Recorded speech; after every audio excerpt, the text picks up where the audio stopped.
Bom, nossa aula de hoje, então, será sobre as disponibilidades, né? Para vocês recordarem um pouquinho, então, as disponibilidades, elas são um subgrupo lá do nosso ativo, né? Então, nós temos o ativo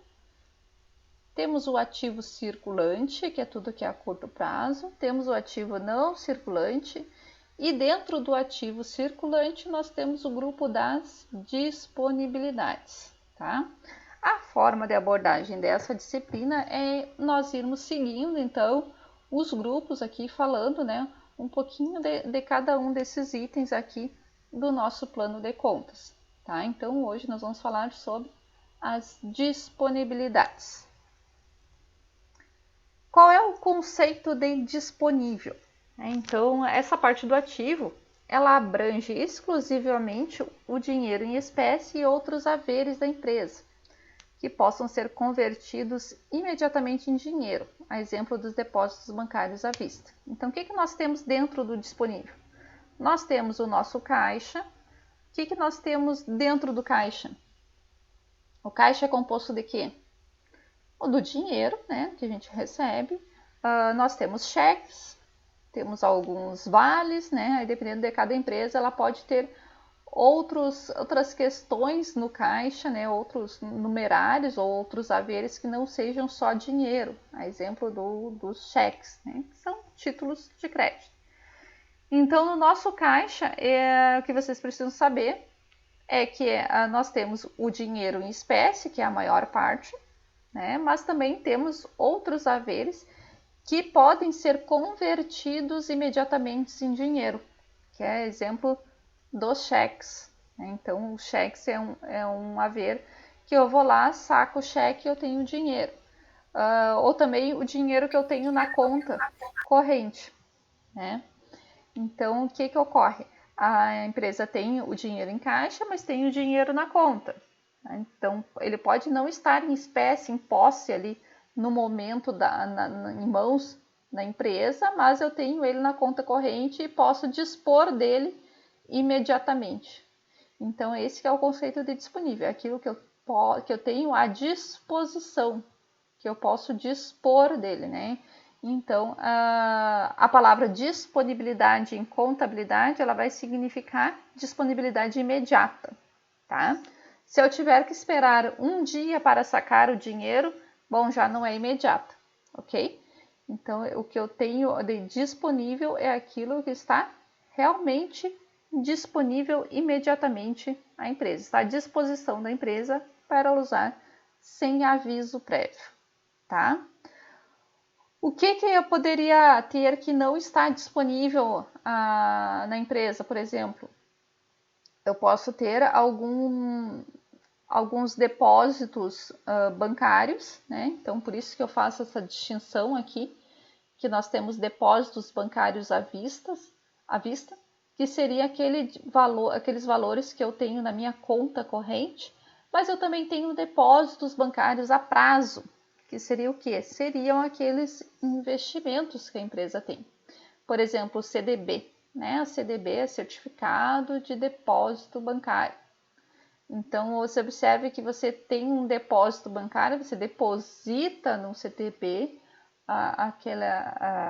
o valor, né?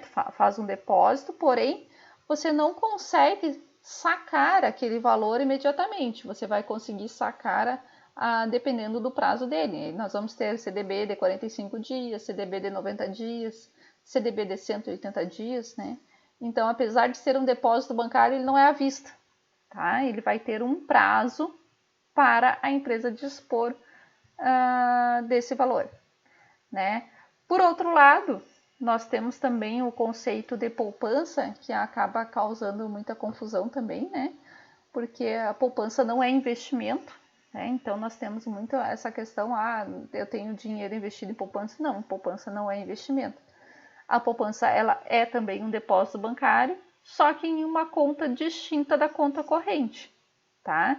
E ela vai ter ali um reajuste que não é considerado um rendimento, né? Seria apenas um reajuste parcial da inflação. Então, nesse sentido, a poupança ela é considerada depósito bancário à vista, né? Principalmente porque para eu sacar da poupança eu não preciso fazer um aviso prévio. Eu vou lá e saco, passo para a conta corrente, passo para o meu caixa, né? Praticamente na mesma hora, tá? Vamos ver, acho que aqui era isso.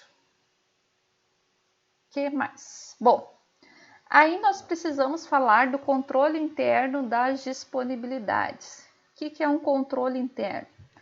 Controle interno são meios que a empresa vai ter para fazer o controle, né, para proteger esses valores, esses haveres, tá?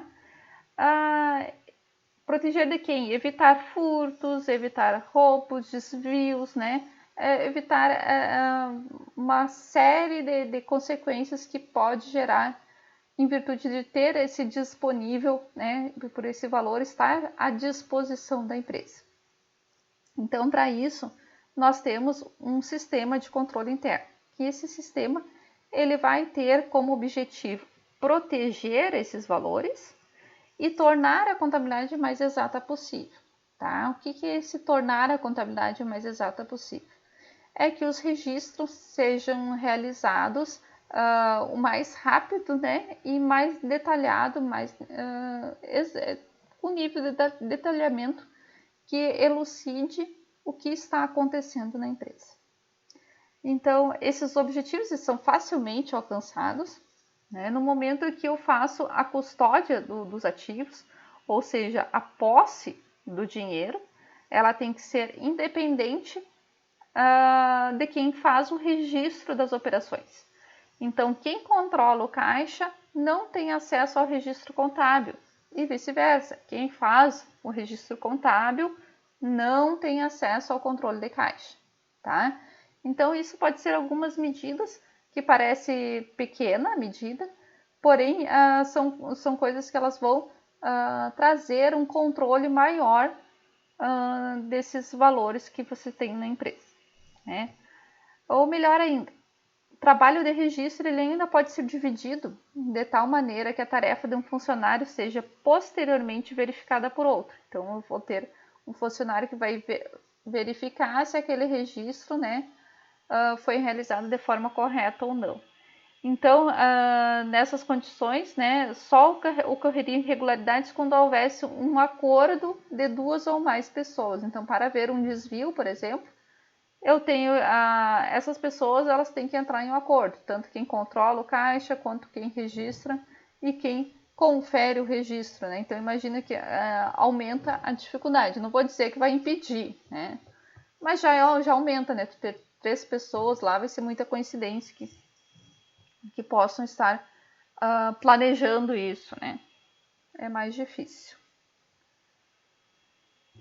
Então, o que nós temos no nosso sistema básico, né? Então, nós vamos ter, primeiramente, o estabelecimento de uma rotina de trabalho, né?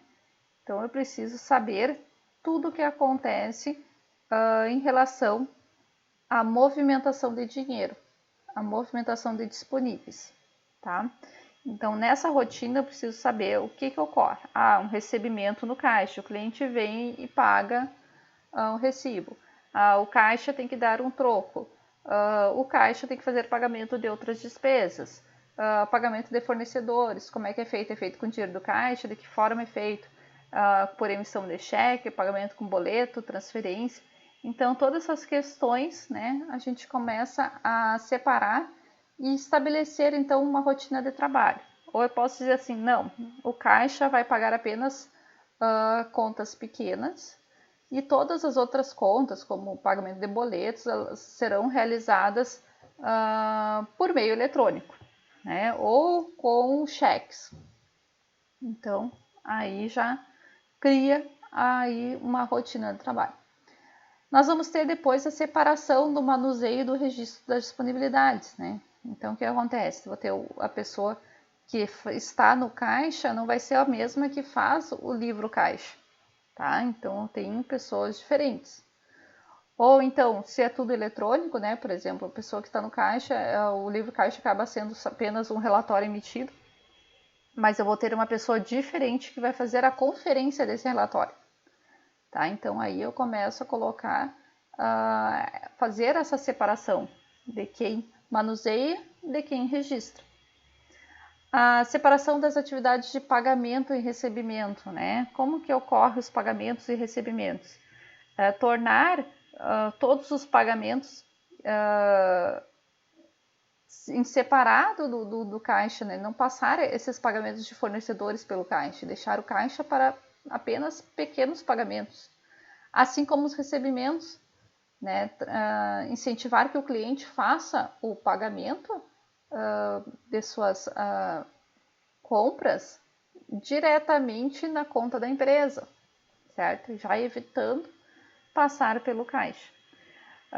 Depósito de todos os recebimentos em bancos, né? É uma das formas, então, que eu vou ter, exigir que o cliente faça o depósito dos recebimentos em bancos ou emissão de boletos, né? Agora nós temos Pix, nós temos outras questões, cartão de crédito, e que os pagamentos eles sejam em cheques nominais, né? Embora hoje não se utilize mais cheques nominais, mas para o controle interno o cheque nominal ele é muito importante, porque ele acaba caracterizando quem está emitindo, quem está fazendo o pagamento, né? E para quem eu vou ter o cheque nominal. Então, eu emito aquele cheque, tem o emissor e tem para quem é aquele cheque. Então, fica bem especificado a saída do dinheiro. Então, para o controle interno, o cheque é ótimo, né? Embora agora as transferências, elas têm, as transferências eletrônicas, né? Elas têm suprido bastante esse controle. Aí nós temos, né, o fundo fixo de caixa. Então, se nós vamos, a partir desse sistema de controle interno, nós vamos ter um caixa apenas para pequenas despesas, né? Então, nós vamos ter a ideia de que nós não precisamos de um valor muito alto em caixa. Nós vamos ter apenas um fundo fixo de caixa, tá? Então, todos os recebimentos vão ser recolhidos diariamente aos bancos e todos os pagamentos são feitos em cheques. Então, o que vai ficar para o caixa? Vai ficar apenas questão de pagamentos de despesas miúdas, como transporte, telegramas, nem se usa mais, né? Selos, gorjetas, alguma correspondência, né? Aquelas coisas assim que não pode ser realizado em cheque, tá? Então, nós temos um saldo na conta caixa bem razoavelmente pequeno, tá? Que seria essa instituição do fundo de caixa. Então, esse fundo de caixa ele dá ótimos resultados na prática sob o aspecto de controle. Como que ele funciona? Então, eu vou determinar uma importância, né, para fazer o pagamento das despesas miúdas por determinado tempo, né? Então, vou estabelecer que aquele fundo fixo de caixa ele vai ser para as despesas para uma semana, para 10 dias, para 15 dias, né? Então, vai ser dependente da movimentação da empresa, né? No máximo um mês para que a gente consiga fazer o registro dessas despesas dentro do mês, né? E não fique postergando, porque isso contabilmente vai dar problema. Então, esse período de tempo ele vai ser dentro do mês. Então, pode ser por uma semana, de 10 em 10 dias ou 15 em 15 dias, tá? Então, a referida quantia é retirada do banco mediante a emissão e recebimento de um cheque, constituindo assim o fundo inicial que é registrado pela seguinte partida de diário. Então, o que nós temos? Nós vamos lá no banco e nós vamos compor o que muitas pessoas chamam de dinheiro para troco, tá? Então, a gente vai lá e emite um cheque de R$500, tá? Vai no banco, faz o saque desse dinheiro, né? E por que eu não posso fazer o saque diretamente? Por que eu preciso fazer o cheque? Porque com o cheque eu tenho um documento e o saque ele não me dá o documento. O único documento que eu vou ter é um extrato, né? E o cheque ele é um documento mais rastreável. Então, de ponto de vista do controle, o cheque é melhor, tá? Então, eu vou ter um cheque que vai estar rastreado a pessoa que fez o saque, por exemplo, né? Pode ser o diretor da empresa assina o cheque, o empregado vai lá e saca esse dinheiro. Só que no momento que ele saca o dinheiro, o que o caixa do banco vai fazer? Vai pedir a identidade do funcionário, vai anotar que foi o fulano de tal que fez o saque daquele valor. Então, por isso que, para fins de controle, o cheque ele é mais seguro, tá? E rastreável. Então, nós vamos lá, fazemos o saque com cheque dessa quantia e vamos fazer o que na contabilidade? Bom, debitamos a conta caixa, porque está entrando dinheiro no caixa, creditamos a conta banco conta movimento, porque está saindo dinheiro do banco. E o histórico vai ser pela emissão e recebimento do cheque 00587 para a constituição do fundo inicial de caixa. Tranquilo, né? Aí nós vamos utilizando o fundo. Então, por exemplo, vão ser realizados pagamentos pelo caixa, né? E esses comprovantes de pagamentos vai ficar no caixa contando como se fosse dinheiro. Então, a gente não faz nenhum lançamento na contabilidade ainda por ocasião desse pagamento. A gente vai fazer os lançamentos na contabilidade só quando for fazer o restabelecimento do fundo. Então, sempre que as disponibilidades estejam no fim, né, torna-se necessário recompor o fundo inicial.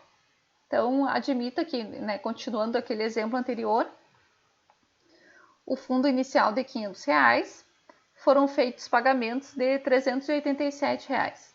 Então, esse fundo ele vai ser recomposto mediante a emissão de um novo cheque na importância de 387, certo? Por quê? Porque já foram gastos 387. Então, agora eu vou recompor esse fundo com mais 387 para ele voltar a ter 500 em dinheiro no caixa, certo? E daí, quando eu for lançar esses 387, eu vou lançar os recibos dos pagamentos que foram efetivados, ok?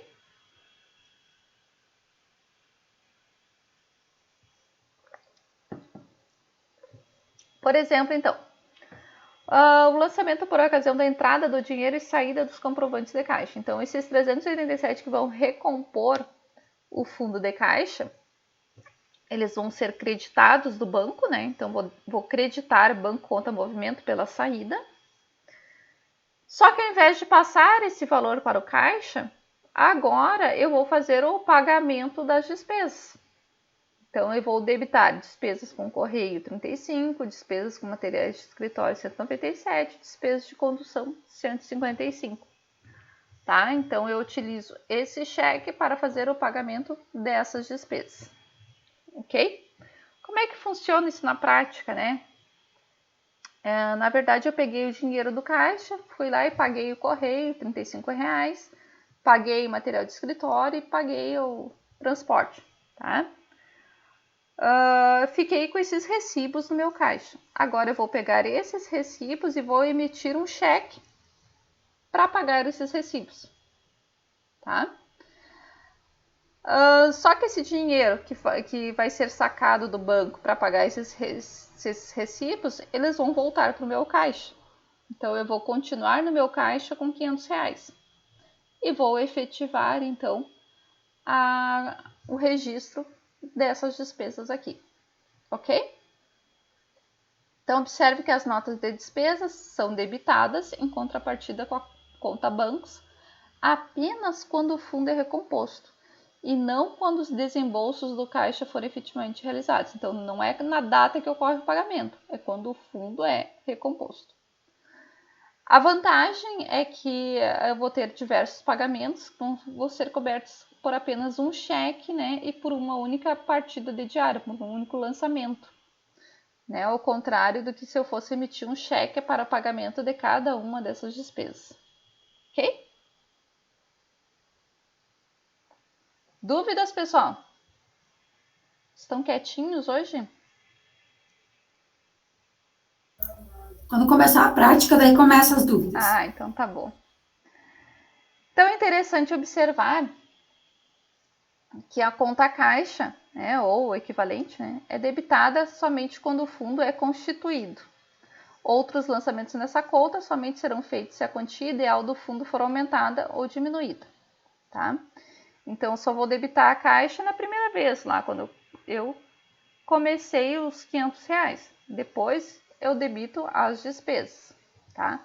A não ser que eu queira diminuir aquele fundo fixo, né? Em vez de ter R$ 500, eu quero ter R$ 400. Então, eu vou diminuir, aí eu utilizo a conta caixa para alterar, né? Ou diminuir ou aumentar o fundo fixo do caixa, ok?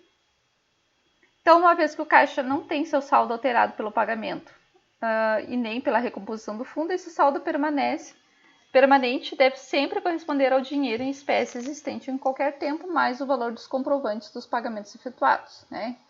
Então, se eu quiser fazer uma auditoria no caixa, o caixa sempre vai ter R$ 500, somando o dinheiro que eu tenho e os recibos dos pagamentos efetuados.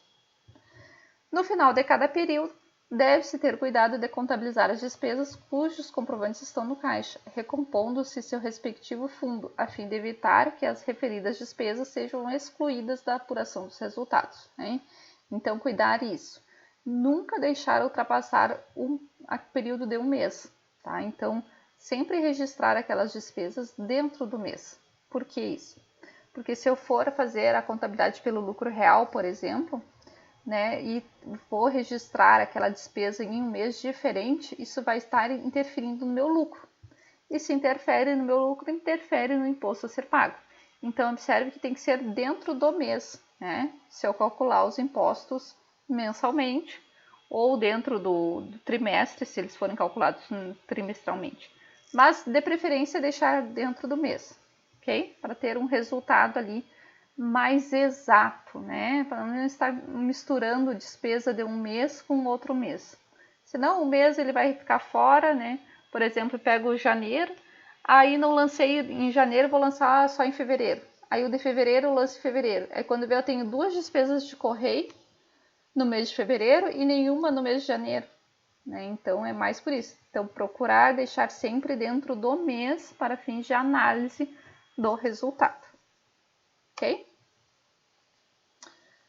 E depois nós vamos lá para os bancos, né? Então, o que nós temos nos bancos, né? Nós temos os depósitos bancários à vista, né? Conta corrente. Então, é diferente de outros tipos de depósito, como os feitos a prazo fixo, aviso prévio e outros vinculados a operações de créditos, né? Como os CDBs que eu mencionei anteriormente. E mesmo esses saldos bancários, eles são mantidos em valor mínimo, ou seja, por que eu vou ter R$100 mil na conta corrente se eu posso fazer uma aplicação financeira, se eu posso estar investindo esse dinheiro em outras coisas, né? Então, sempre procurar não deixar dinheiro parado. Para a abertura de uma conta bancária é exigida uma série de formalidades, né? Uma delas são os cartões de assinaturas. Então, quem é que assina esses cartões de assinaturas? São aquelas pessoas autorizadas no contrato social ou estatuto, né? Geralmente os sócios da empresa, a emitir cheques e assinar os demais documentos apresentados aos bancos, né? Muitas vezes ainda não é qualquer sócio, é apenas o sócio que é administrador que pode assinar cheques. Algumas empresas também adotam que os cheques eles precisam ser assinados pelos 2 dirigentes, né? E daí o controle ele fica maior, mas tu vai depender da assinatura das 2 pessoas no mesmo cheque. Então isso vai depender do controle que se deseja ter. Geralmente as associações, né, ONGs em que o dinheiro tu precisa fazer uma prestação de contas mais detalhadas, né? É o caso onde ocorre isso, que um cheque ele só pode ser emitido se houver assinatura de 2 pessoas, né? Geralmente o tesoureiro e o presidente. Então a gente tem esse controle maior. A verificação dos nomes das pessoas que assinam pela empresa, né, que geralmente são os diretores, é realizada pelos contratos ou estatutos e alterações. Caso as sociedades autorizem funcionários a assinarem pela entidade, deve ser por meio de procurações formais. Então, às vezes, o que ocorre? A empresa ela autoriza que o próprio funcionário faça a movimentação bancária. Só que nesse caso, deve ser passada uma procuração, do sócio gerente, né, sócio administrador, para o funcionário poder efetuar essa movimentação bancária, tá? Esse controle dos saldos bancários, ele deve ser feito especificamente pela contabilidade, tá? A conta coletiva, então, nós temos uma conta geral de bancos conta movimento que a gente está utilizando, né, nos nossos registros. Ela pode ser dividida em outras contas, em outras subcontas, né? Por exemplo, eu posso ter o Banco do Brasil, conta movimento, eu posso ter o Banco Banrisul, conta movimento, eu posso ter o Banco Sicredi, conta movimento. Então, cada banco, cada conta, ela pode representar um banco com que a empresa trabalha, certo? Então, isso vai me dar uma possibilidade melhor de fazer esse controle dos saldos. Aos bancos, então, é atribuída uma série de tarefas, destacando-se entre elas a de cobrança dos títulos ou contas a receber da empresa, né? Então, ainda pode ter essas tarefas, ainda pode ser dividido em outras contas. Bom, a empresa normalmente debita a conta bancos quando ocorre o quê? Depósito em dinheiro ou cheques, né? Empréstimo obtido de bancos, avisos de cobrança efetuados pelo banco. Então, a empresa debita quando há entrada de dinheiro. A entrada de dinheiro, ela é feita ou por meio de depósito de dinheiro ou cheque, ou por meio de transferência, né? Transferência quando entra dinheiro por transferência. Quando a empresa solicita empréstimo do banco e o banco coloca esse valor do empréstimo na conta da empresa. Quando ocorre aviso de cobrança, são quando os clientes, né, fazem o pagamento de boleto ou o banco vai lá e cobra em nome da empresa dos clientes. Então, ocorre esses avisos de cobrança. Então, é nos recebimentos que a empresa debita a conta bancos. Os créditos na conta banco são feitos pelos pagamentos, que geralmente são os cheques emitidos, né, ou transferências eletrônicas realizadas. E aquelas despesas bancárias que envolvem cobranças e desconto de títulos, tá? A contabilização dessas despesas é feita por meio dos extratos ou avisos emitidos pelos bancos. Um tempo atrás, os bancos emitiam avisos e mandavam pelo correio, né? Hoje em dia, esses avisos eles vão pelo celular, né? Mensagem por SMS, ou às vezes nem emitem mais esses avisos, né? E daí a empresa precisa fazer a conferência por meio do extrato. O extrato bancário acabou ficando bem mais importante, né? Até porque com essa gama de golpes que há, qualquer correspondência ela pode ser interceptada. Então, isso acaba ficando muito sério e os bancos acabaram por restringir a informação apenas pelos extratos, onde a empresa consegue, então, ter um controle maior de quem tem acesso a essa informação, certo? Os extratos, então, de contas bancárias podem ser emitidos pelo computador, por terminal bancário, né? Hoje em dia também ocorre até que a empresa faz um download de um arquivo XML e importa em seu próprio sistema de contas ali, e ele já tem o seu sistema para controle financeiro, né? E ele já recupera todas as informações dos extratos. Então, tem coisas que ficaram bem mais práticas hoje em dia, né? Uma importação do arquivo, tu já tem todas as operações ali. Mas, para empresas menores, né? Claro que continua valendo, então, a impressão do extrato de conta, ou seja, né, no terminal bancário, ou seja, pelo computador. Os extratos, então, são cópias das próprias contas dos clientes pertencentes à contabilidade do banco, né? Então, na verdade, é a conta do cliente, toda a movimentação bancária da conta corrente de cada cliente. Bom, o que é essa conciliação?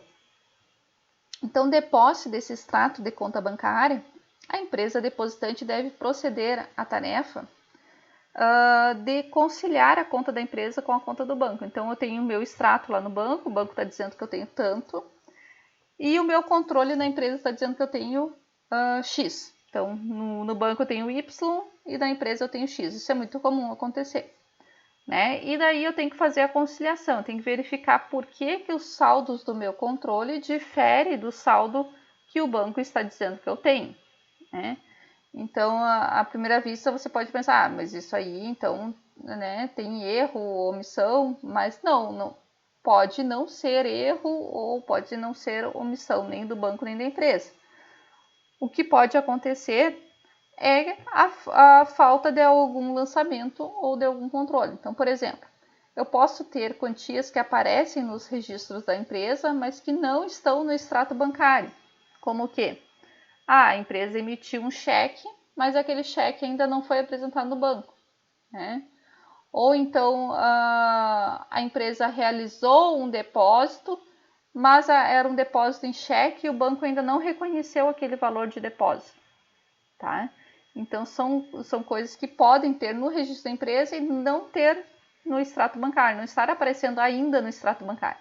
E isso não é erro, né? Isso é questão de tempo. Às vezes demora 2, 3 dias para compensar um cheque ou para ser reconhecido um depósito, certo? Também pode acontecer o contrário, né? Eu posso ter operações que estão mencionadas no extrato bancário, mas na empresa, no controle da empresa ainda não aparece, né? Então, por exemplo, eu posso ter algumas despesas bancárias lá no banco, né? Isso ocorre muito comum, que a empresa não registrou ainda, tá? Eu posso ter a cobrança de cliente, o cliente pagou lá no banco e a empresa não viu que o cliente pagou ainda. Posso ter um cheque sem fundo devolvido e a empresa ainda não viu. Então, são questões que vai aparecer no meu extrato bancário, mas que não estão no controle da empresa. E verificar essas questões que estão diferentes, isso é conciliar os saldos, tá? Isso eu verificar. Então, porque eu tenho que saber se, por exemplo, o que realmente eu posso esperar lá no banco, né? Eu não posso simplesmente olhar o valor do banco e achar que todo aquele dinheiro eu tenho à disposição se eu emitir um cheque. Então, eu tenho que ter esse controle. Não, eu já emiti um cheque, então todo aquele valor que está no banco, ele não está à minha disposição. Eu tenho que deixar lá no banco o dinheiro que vai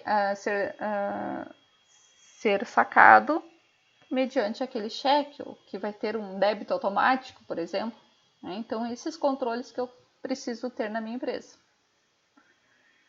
Então, se uma empresa mantém depósitos em diversos bancos, também pode ocorrer em relação a erros, né? Por exemplo, a empresa depositou num banco e deu baixa num banco diferente, né? Ou então o banco também pode cometer erro, né? Ele pode acreditar um valor na minha conta que era de outro cliente. Às vezes acontece também. Mais difíceis, né? Esses erros, mas pode acontecer. Então, por todas essas razões, é necessário sempre fazer essa conciliação do extrato da conta bancária com os registros da empresa, no mínimo mensalmente.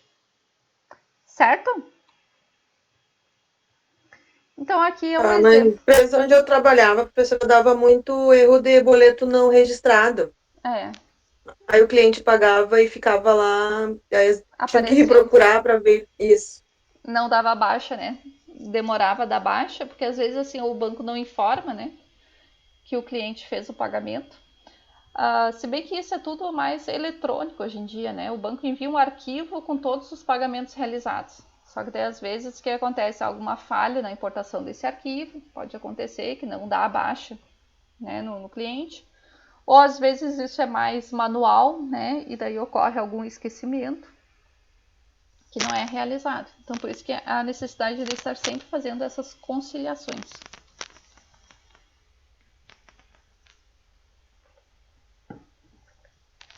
Então, aqui um modelo de uma conciliação de conta bancária. Então, isso é o que a gente pode fazer na contabilidade, né? Então, nós vamos ter lá, por exemplo, o saldo que está lá na contabilidade, 660, tá? E o saldo que está no extrato bancário, 990. Então, observe que eu tenho 990 no extrato bancário e 660 registrado na contabilidade. Então, aqui eu vou ter que verificar por que tem essas diferenças. Aí eu fui lá, fiz a conciliação e verifiquei o quê? Que alguns débitos foram feitos pelo banco, mas não aparece ainda no nosso livro. Por exemplo, despesas de cobrança, 44, e uma devolução de cheque, né? Um cheque sem fundo de 66. Tá? Alguns créditos feitos pelo banco que não constam ainda nos nossos livros, né? Então, aqui foi recebido cobranças efetuadas, juros cobrados dos nossos clientes. Ó, o cliente pagou e nós não contabilizamos isso, certo? Então, somando, né? Então, eu vou diminuir essas despesas aqui, né? Eu tenho 660 na contabilidade. Vou diminuir essas despesas que nós não lançamos, né? Ou vou lançá-las, né? Então, vai diminuir 110, eu vou ficar com saldo de 550. Vou lançar, então, esses recebimentos. Então, eu vou aumentar, tá? Que são aquelas cobranças de clientes, né? Juros, então, são dinheiros que entraram na minha conta corrente. Vou lançar na contabilidade mais 363. Vou ficar, então, com o saldo ajustado de 913. Mas o meu extrato bancário tem 990. Então, tem mais alguma coisa aqui com problema. Aí eu verifiquei que tem um crédito que nós fizemos lá na conta do banco e que não aparece ainda no extrato, né? Foi emitido 2 cheques, ó, cheque 45 e 51 foram emitidos, mas ainda não foi apresentado no banco. Então, isso aqui ele está lançado na contabilidade, mas não saiu ainda do banco. Então, isso aqui eu não posso fazer lançamento. Eu tenho que apenas deixar ele aqui conciliado e saber que o meu saldo ele vai ser ajustado, né? Vai ficar igual 913 com 913 por causa aqui dessa diferença. Então, observem que tem coisas que eu vou lançar na contabilidade para corrigir, principalmente essas coisas que aparecem no banco e não aparecem na contabilidade. Eu posso fazer o lançamento na contabilidade. Mas eu tenho coisas que eu não tenho como fazer o lançamento na contabilidade, porque a minha contabilidade está correta, o que falta é o lançamento lá no banco. Daí eu só posso fazer o acompanhamento desses valores aqui, até esse cheque ser apresentado. Ah, e se esse cheque nunca for apresentado? Bom, passado um determinado tempo, né? Acredito que são 3 ou 6 meses, dependendo da onde é o cheque. Esses cheques não apresentados, eles podem ser baixados. Né? Daí eu faço a baixa lá no banco e vou fazer aqui a baixa também na conciliação. Mas enquanto não for apresentado e não for baixado, ele deve ficar aparecendo aqui na minha conciliação. Certo? Sim, tudo certo. Entendido, pessoal? Vamos fazer uma prática agora?